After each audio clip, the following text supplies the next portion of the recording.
Ndugu, karibu sana hapa katika chaneli yetu Magulu Academy. Tupo kwa ajili ya kuwezesha mwanafunzi yeyote ambaye anasoma kidato cha 4, kidato cha 6 aweze kujifunza kupitia chaneli hii, na lengo aweze kupata maarifa sahihi ambayo yatamwezesha yeye kufanya vizuri katika masomo ya sayansi, kwa maana physics, chemistry na biology. Ukiachana na ujuzi mwingine ambao upo kama technology, computers.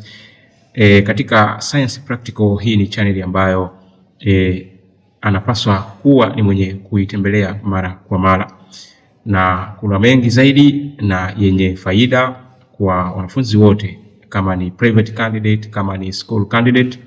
Basi mimi hapa Magulu kutoka Magulu Academy ataweza kujifunza mengi zaidi, na kikubwa ambacho nimekuletea leo katika mwendelezo wa vipindi ni kwamba katika physics practical kuna topic nyingi ambazo tunapitia kuweza kufanikisha malengo ya level zetu, kwa maana kuweza kufanya vizuri katika mitihani mikubwa hasa ya national examinations. Topic ya kwanza ni mechanics, topic ya pili kwa level ni topic ya light 1, light 2, na topic ya mwisho ni current electricity. Sasa uzuri ni kwamba mwanafunzi ambaye anataka kufanya vizuri anapaswa kuwa na msingi mkubwa. Sasa msingi wenyewe anapaswa kujifunza topic ya mechanics, ndiyo itakuwa ni mwongozo juu ya kuyaendea maswali ya light, maswali ya current electricity, kikubwa katika graph, katika scale. Simple practical ni practical za mechanics, na tutakuonesha hapa kwa namna gani zilivyo simple, kwa maana namna ya kufanya katika simple pendulum experiment. Kwa hiyo kikubwa ambacho mwanafunzi anapaswa kujikita, au kama ni mlezi, ni mzazi, umeona channel hii, unapaswa kumshirikisha mwanafunzi wako au kijana wako au binti yako aweze kutembelea mara kwa mara kupitia channel hii, aweze kujifunza zaidi. Kama hana simu, tumia simu yako uweze kumshirikisha aweze kujifunza na apate maarifa sahihi. Inawezekana, sio lazima akutane na mwalimu ana kwa ana. Pale popote ambapo atakapokuwa, channel hii anaweza kujifunza na kuelewa na kuweza kufanyia kazi kile ambacho anapaswa kukifanya. Tutakuwa na series juu ya practical, na tutaenda kufundisha practical ambazo zina uwezekano wa kutumia formula au principles za practical zenyewe kuweza kuperform swali mwanzo mpaka mwisho. Atakachokikosa mwanafunzi ni kuona vile vifaa, lakini akishapata vile vifaa ni dakika chache na ataweza kutumia zile principles za solving na kuweza kufanya kazi.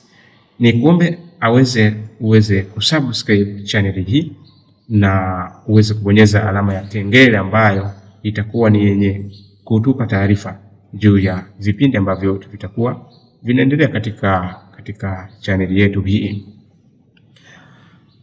Tukiangalia lesson ya leo ni practical namba 1. Tutaenda kuangalia practical moja baada ya nyingine, na tutakuwa tunakuonesha the way ambavyo unaweza kutumia formula na namna ya kupata data kwa wepesi kabisa. Kwa hiyo fuatilia video hii ya kwanza mwanzo mpaka mwisho, na inawezekana umeona video zilizopita huko nyuma, lakini hii video itakuwa na utofauti juu ya namna ambavyo tutaionyesha, namna ambavyo itakuwa ni simple na utaweza kujifunza zaidi. Bila kupoteza muda, tuende katika practical hii na tuweze kuanza funzo letu la kwanza. Nipo na setup hapa kama unavyoiona katika screen yetu hapo, physics practical 1, na hii ni simple pendulum, na tutaenda kushare document yetu hii, na kama utahitaji dokumenti hii mwanzo mpaka mwisho, kwa maana practical hii moja, mwanafunzi ataweza kuwasiliana nami kupitia namba ambayo inapita hapa, namba yetu ambayo ni 0745135181.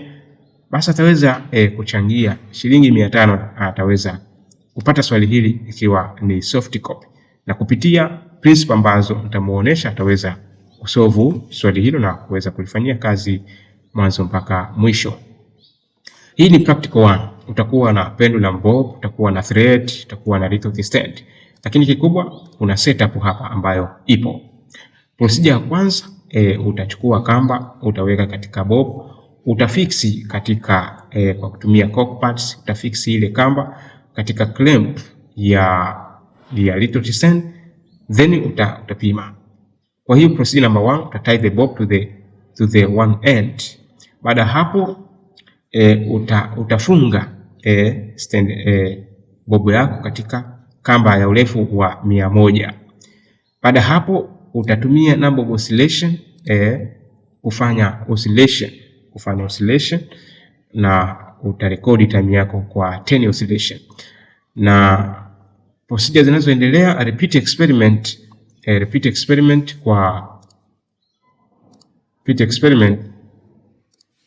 utakuja kurepeat hapa kwa kutumia length ya 80, length ya 60, length ya 40 mpaka 20. Na hizo ndizo mwongozo wa data ambao tunapaswa kunote, na ni data ambazo ni muhimu sana. Sasa kikubwa ambacho mwanafunzi anapaswa kuelewa ni kwamba hii setup ilivyo ni setup ambayo ni simple sana. Kwa maana unachukua kamba kwa experiment namba 1, unapima kamba yako 100 ikiwa ni at the center of the bob. Kwa maana center of the bob hapa, center of the bob. Kutoka hapa mpaka hapa itakuwa ni sentimita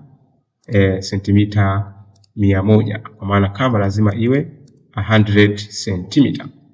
Then baada ya hapo ni kwamba unakuja kurudia, unafanya oscillation mara 10, una count 10 oscillation. Then baada hapo unaenda kurekodi your time.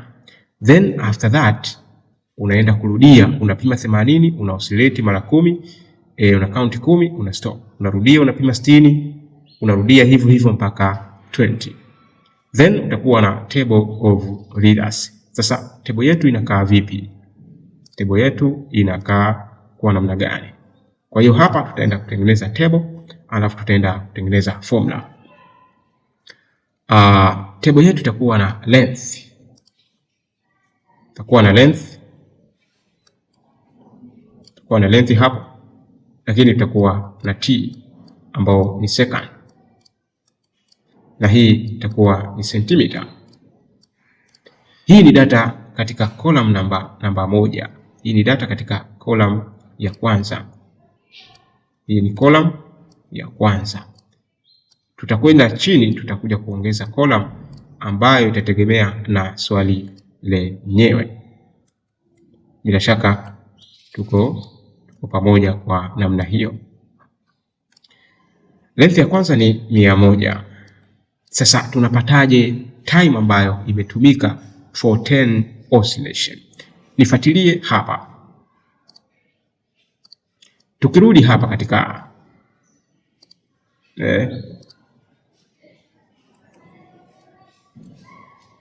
tukirudi hapa katika mchoro wetu,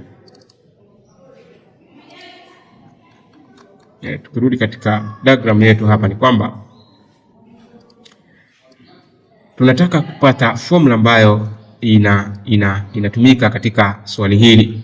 Formula ambayo inatumika takuja hapa, kwa maana takuwa na length.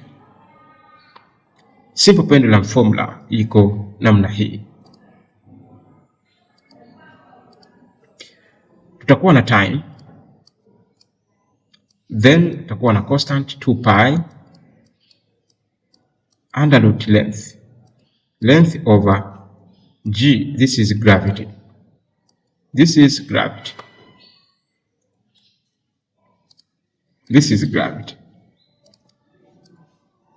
And then tunapaswa kufanya derivation mpaka tunapata t ndogo ambayo itaturudisha sisi kuweza kupata time ambayo sisi tunatakiwa kuijaza hapa.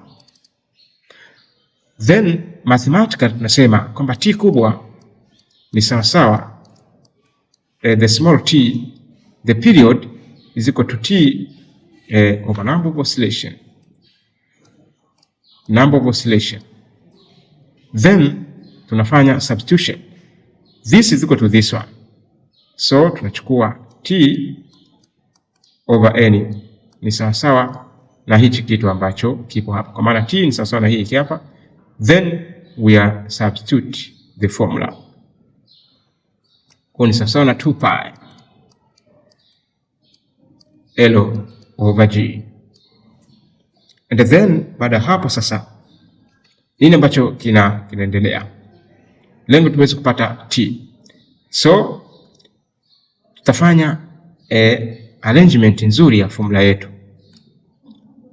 kwa maana itakuwa ni t over n ni sawa sawa, tunaweza kubadilisha mpangilio 2 under root L alafu bracket tukaweka pi hapa, then under root G. Hatujabadilisha chochote isipokuwa tumefanya arrangement ya formula hii, kwa maana tumefanya arrangement formula hii. Ukirudisha inarudi hapa, then ukichukua calculator yako hapa ukabonyeza pi utaweza kupata 3.14. Lakini ukibonyeza under root G tunafahamu kwamba G ni acceleration due to gravity ambayo ni sawasawa na 9.86. So ukitengeneza under root yake na yenyewe unakuja kupata 3.14. Unaweza ukaona kwamba so this pi and this under root G is equal to 1. So kama ni moja, kilichobakia ni hiki hapa. Let's tuendelee mbele. So kinachobakia hapa ni kwamba itakuwa ni t hapa. Let's remove this one. Itakuwa ni t over n is equal to 2 under root length. Lakini sisi tunataka tuweze kupata t ikiwa peke yake. So mathematical t is equal to, huyu ataenda kuwa multiplied like that one. So will be 2n under root L. Na hapa ndiyo formula ambayo tulikuwa tunaisubiri tuipate ili tuweze kupata time ambayo inakuwa required. Tufahamu kwamba n ni number of oscillation. N ni number of oscillation ambayo tunaipata katika swali ambalo tunakuwa tunalifanya. So tutakuja sasa kutumia formula yetu ya mwisho ambayo ni t is equal to 2n kuweza kusolve. So we remove this, then we put our formula. Tunabaki na formula yetu hii, alafu tutaenda kuweza kuitumia mwanzo mpaka mwisho. So t is equal to 2n under root length, lakini kumbuka length inabidi iwe changed to meter. Tunakuwa tunapewa centimeter, tunapaswa kuichange to meter wakati unaingizia katika hii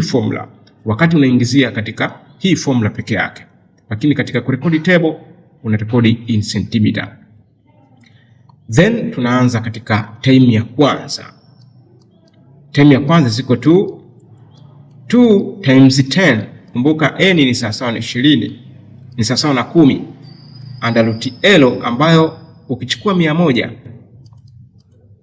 ukagawanya kwa 100 ambao una change centimeter to meter inakuwa ni 1 meter. So utaangalia kwamba t ya kwanza ni sawasawa na 20 under root 1, ambao jibu la kwanza ni sawasawa na 20 seconds. So tutaenda katika table hapa, tutajaza 20 seconds. That is number 1. Tukumbuke kwamba length ya pili, length inayofuata ni 80. So tutajaza 80 hapa, then tutarudi katika formula yetu tuweze kuweka hapo. So tutatoa moja, then tutajaza 0.8. So hapa tutaweka 0.8, 80 divided by 100, 0.8. So nitachukua calculator yangu hapa, 0.8 under root, the calculator will be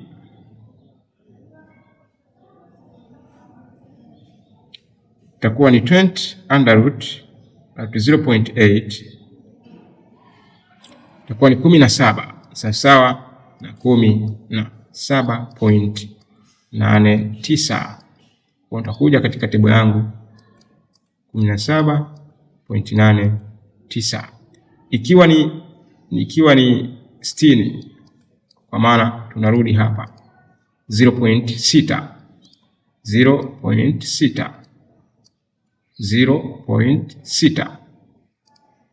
tunaweka 0.6, then 0.6 tunapata 15.49, then tunaenda katika table tunapata 15.49.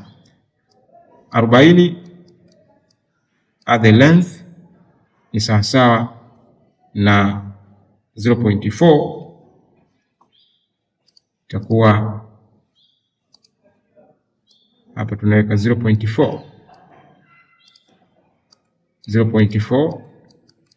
The answer is 12.65, na hii ni second ambayo tunaenda kurekodi katika table 12.65, na ya mwisho ni 20. Ya mwisho ni 20, 0.2, then tunaweka hapa 0.2. The answer is equal to 8.94. Hapa tunapata 8.94. Na hivi ndivyo ambavyo tumepata time, na unaona ulivyopata wepesi namna ya kutumia formula hiyo ambayo ni t ni sawasawa na 2n under root length. Hii ndio formula ambayo unapaswa kuinote pindi unapokuwa unakutana na simple pendulum questions. Kikubwa ambacho nataka kufahamu ni kwamba hii ni simple pendulum na ni simple question. Kuna maswali ambayo yapo ni tofauti na yanatokea kama hili, unapaswa kuwa unafahamu calculation zake na the way ambavyo unaweza kupata ile net length ambayo itakurahisishia wewe kuweza kupata ile length ambayo inafanya oscillation peke yake. Kwa calculations zote hakikisha unapata ile length ambayo inakuwa ina oscillate, then uweze kupata length ambayo utaingiza katika formula. Sasa kinachofuatia ni kwamba ushapata data. Swali linasemaje? Anasema tabulate your readers in table of form of length t and t square.